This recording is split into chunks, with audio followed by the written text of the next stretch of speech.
Alright, stop scrolling, because if you're about to spend $499 on the Google Pixel 10a, this video could save you from a decision you'll regret. I'm not here to trash Google. I'm here to show you real, documented problems that the marketing conveniently skips over. Problems serious enough that early adopters in the US and Europe are already frustrated. I've spent days digging through Reddit, Google's support forums, and early hands-on reports. And what I found is way more complicated than great camera, great AI, great value. On the surface, it looks fine, but peel back the marketing and the cracks show up fast. We're going to go through every major issue, compare it to rivals, and tell you exactly what to buy instead. If you're new here, subscribe, hit the bell. We do honest tech every week. And drop a comment below.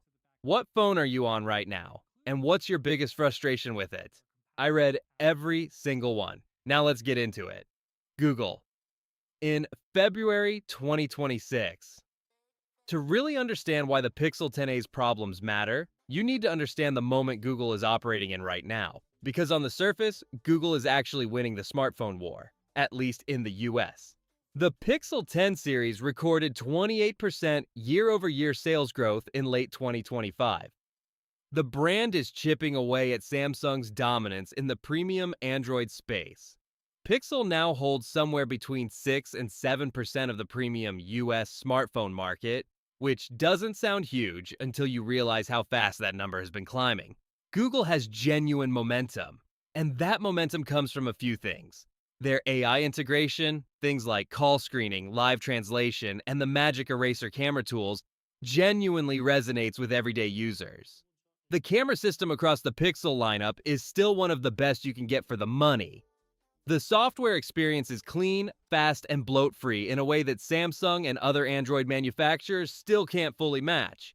And the promise of 7 years of software updates has made Pixel feel like a safe long-term investment. But here's the problem. That momentum is being driven primarily by the flagship Pixel 10 lineup, and the Pixel 10a is attempting to piggyback on that reputation while bringing almost nothing new to the table. At the same time, the Pixel 10 series itself has been dealing with a wave of software bugs and connectivity problems that started in early 2026 and haven't been fully resolved. So you've got a phone that's riding the coattails of a successful lineup, while that lineup is currently in the middle of its own credibility crisis. That's the environment the Pixel 10a is launching into. And in Europe, the situation is even more complicated. Retailers like Van den Borre in Belgium accidentally listed the phone before the official announcement, and when the leaked specs started circulating, the reaction from the European tech community was basically, wait, this is the same phone. Rising smartphone prices across Europe have made consumers sharper and more skeptical, and the Pixel 10a's same price, same specs story is landing badly there. We'll get into that more later. Problem 1. The connectivity crisis that's already happening. Let's start with the most urgent and most serious problem, because this one is happening right now, in real time, on the device family that the Pixel 10a belongs to. In January 2026, Google pushed a system update to the Pixel 10 series. It was supposed to be a routine monthly security patch, the kind of thing that happens in the background, you tap install, your phone restarts, and you get on with your life. But for a significant number of users, particularly in the US and across Europe, this update broke things. Not minor things. Core things. Wi-Fi connectivity started dropping randomly. Bluetooth would fail to pair with devices it had previously connected to without any issues. And in some cases, the camera app started crashing on launch, meaning the feature that most people buy a Pixel phone for became completely unreliable. Now, individual app crashes happen. Software bugs are a reality. But when a mandatory system update breaks Wi-Fi, Bluetooth, and the camera simultaneously, that's not a minor glitch. That's a crisis. And what made it worse was Google's response. Users flooded the support forums, filed bug reports, and tried to get help. The response they got back was slow, disorganized, and in many cases completely unhelpful. Some users reported being asked to submit the same bug report multiple times. Others said they were transferred between departments that clearly weren't communicating with each other. A workaround emerged in the community, a full factory reset after the update, which is a painful, time-consuming fix that requires you to back up your phone, wipe it completely, set it back up from scratch, and reinstall all your apps. And even then, some users said the problems came back after the next update. As of the time I'm making this video, Google has not shipped a complete confirmed fix for these issues across the Pixel 10 lineup. So here's the critical question. Why does this matter for the Pixel 10a? Because the Pixel 10a runs the same Tensor G4 chip. It runs Android 16 with the same Pixel software layer. It will receive the exact same system updates on the same schedule. If an update broke connectivity on the Pixel 10, that same update, or the next one, will be pushed to your Pixel 10a. You are not buying a phone that's somehow isolated from these problems. You're buying into the same software ecosystem at exactly the wrong moment. That's not a hypothetical risk. That's a current, documented, ongoing risk that you're agreeing to take on the day you swipe your card. Problem 2. Fingerprint scanner, frustrations, and setup bugs. Okay, let's shift to something that sounds less dramatic but is genuinely infuriating to deal with in daily life. The Pixel 10a has an in-display fingerprint scanner. In theory, this is great. It's sleek, it's modern, it keeps the front of the phone clean. In practice, if you use a screen protector, and most people absolutely should use a screen protector on a $499 phone, the setup process becomes a mess. Users report that fingerprint registration fails repeatedly when a screen protector is applied. Even after successfully registering, unlocking is inconsistent. Sometimes it works first try, sometimes it takes 3 attempts, sometimes it just fails and kicks you to your PIN. That might sound like a small thing, but think about how many times a day you unlock your phone. Dozens of times, hundreds of times. Multiply even a 10% failure rate across that many attempts, and you're dealing with a constant low-level frustration that adds up significantly over time. Yes, there's Face Unlock, but Face Unlock doesn't work when the phone is on a table, when you're wearing sunglasses, when it's dark, or when you simply don't want to pick the phone up to your face. In-display fingerprint should be a seamless backup, and it's not delivering that right now. Beyond the fingerprint, there are documented bugs in the setup process itself. Certain apps are displaying incorrect phone numbers during account setup, which sounds confusing but becomes a genuine security problem when it affects your two-factor authentication apps or banking apps. If your authenticator app associates with the wrong number during migration, you can get locked out of accounts. These aren't catastrophic, unrecoverable situations, but they require time, troubleshooting, and in some cases, reaching out to account support teams to fix. And again, Google's own customer support has been flagged repeatedly in community forums as being slow, siloed, and unhelpful in resolving these issues. Phones work the same way. When the Tensor G4 chip inside the Pixel 10a is pushed hard, shooting 4K video, running AI features for extended periods, playing a graphically demanding game, or running navigation plus music plus background apps simultaneously, it generates heat. With a vapor chamber, that heat spreads out and dissipates. Without one, it concentrates around the chip, the phone's temperature rises, and the processor automatically slows itself down to avoid permanent damage. That slowdown is called a thermal throttling. And when throttling kicks in, performance drops, sometimes dramatically. This isn't speculation. The Pixel 8 series has a documented history with this problem.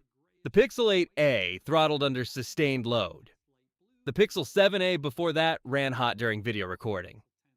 Google has consistently made the decision to skip or minimize thermal management hardware in their A series lineup, presumably to hit a price target.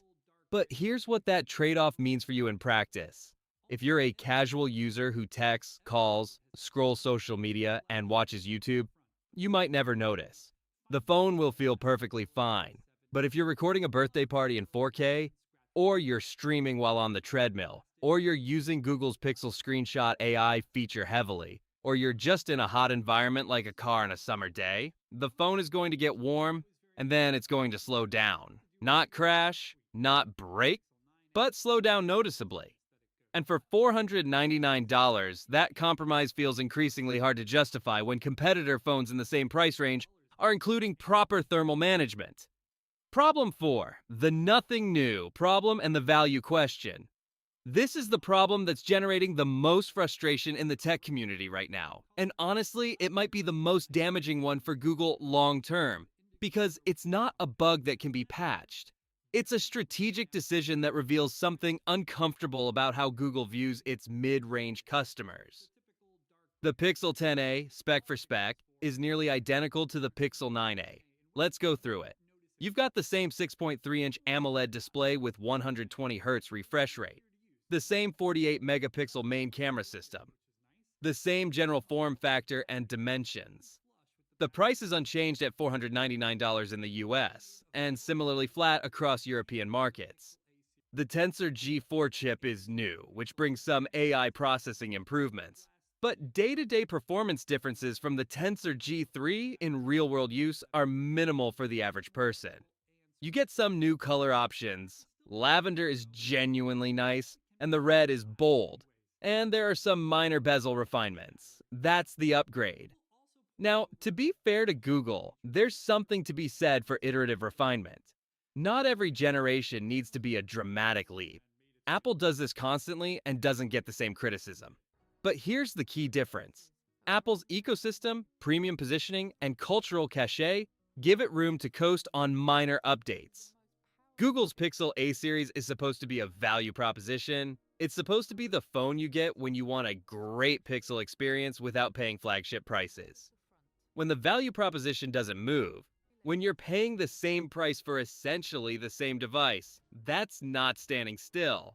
In a market where smartphone prices are rising and competition is getting sharper, that's falling behind. And in Europe specifically, where consumers have been watching smartphone prices climb for years and are increasingly price sensitive, the reaction to the Pixel 10a has been sharp.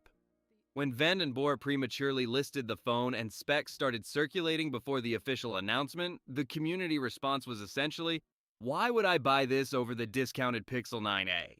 That's the question Google has not answered convincingly. Because here's the thing, the Pixel 9a is still available. And now that the 10a is out, you can expect to find 9a units at meaningful discounts. Same camera, same update promise, both get 7 years of support.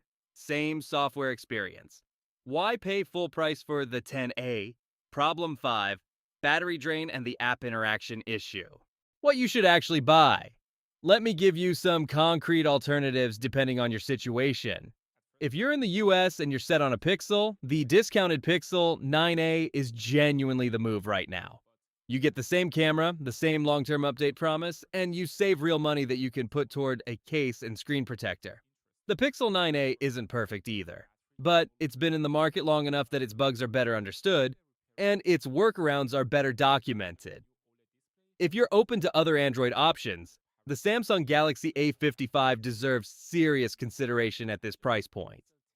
It has better thermal management, a refined camera system, Samsung's robust support infrastructure, and a track record of solid mid-range reliability. The OnePlus 13R is another strong contender. It prioritizes performance and battery in a way that the Pixel 10a simply doesn't. If you're in Europe and you're budget conscious, and let's be honest, who isn't right now? The case for the Pixel 10a is even weaker than in the US. The price to improvement ratio is hard to justify. Look for Pixel 9a deals, or consider the Nothing Phone series, which has been carving out a strong niche in European markets with genuinely distinctive features at competitive prices. The bigger picture. What Google needs to do. Stepping back for a moment, because I think there's an important conversation to have about what this launch tells us about Google's strategy. Google is clearly winning on the high end right now. The Pixel 10 flagship series is doing well commercially, and the AI differentiation is working. But the mid-range is where volume lives. It's where most people actually buy phones. And in the mid-range, Google's approach of iterative, incremental updates at unchanged prices is going to hit a wall, especially as competition from Samsung, Nothing, and OnePlus intensifies. The Pixel A series needs a genuine step forward next cycle, Not just a new chip and new colors, better thermal management, a more robust support infrastructure, faster bug resolution, and either a price reduction that reflects the modest improvement or a feature set that justifies the current price.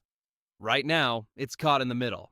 Not cheap enough to be an obvious budget choice, not differentiated enough to compete on merit at $499. Google has the talent, the AI capabilities, and the growing brand trust to make the Pixel 10a's successor a genuinely compelling device. The bones are there. But this particular moment in February 2026, active software bugs, minimal upgrades, unchanged pricing, is not the right moment to be an early adopter. So let's bring this all together. The Pixel 10a is launching into a complicated situation. It carries over the connectivity bugs affecting the broader Pixel 10 family, with no complete fix yet in sight. It has real fingerprint and setup frustrations that Reddit communities are solving better than Google support is. It throttles under heat because it lacks a vapor chamber, and that's a hardware limitation that no software update can fix. It offers almost nothing new over the Pixel 9 while charging the same price. Its battery life is being undermined by app interaction issues that haven't been cleanly resolved. And it's launching at a moment when Google's own customer support is struggling to keep pace with the issues its community is experiencing. That's a lot of problems for one phone. Not all of them will affect every user. Some of them will be patched in the coming months. But right now, today, in February 2026, buying the Pixel 10a at full price means accepting all of those risks and paying a premium to do so. My genuine advice: wait 3 to 6 months. Let the bugs get resolved. Let the price settle. Let the tech community do its testing and surface whatever else might be lurking. Or pick up the Pixel 9a at a discount right now and get functionally the same experience for less. Or go with a competitor that solves the thermal and support problems that Google is still struggling with. Google is building something real with the Pixel brand. The trajectory is genuinely positive.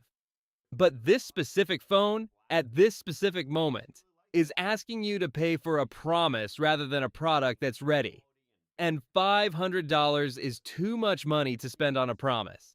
If this video saved you from making a purchase you'd regret, smash that like button. It seriously helps this channel reach more people who need to hear this before they buy. Subscribe if you want honest, research-backed tech content with no sponsored bias and no sugarcoating. And I want to hear from you in the comments. Are you still considering the Pixel 10a after watching this, or have you changed your mind? And what phone are you on right now? Drop it below. I'll be in the comments for the next 24 hours responding to as many of you as I can. See you in the next one.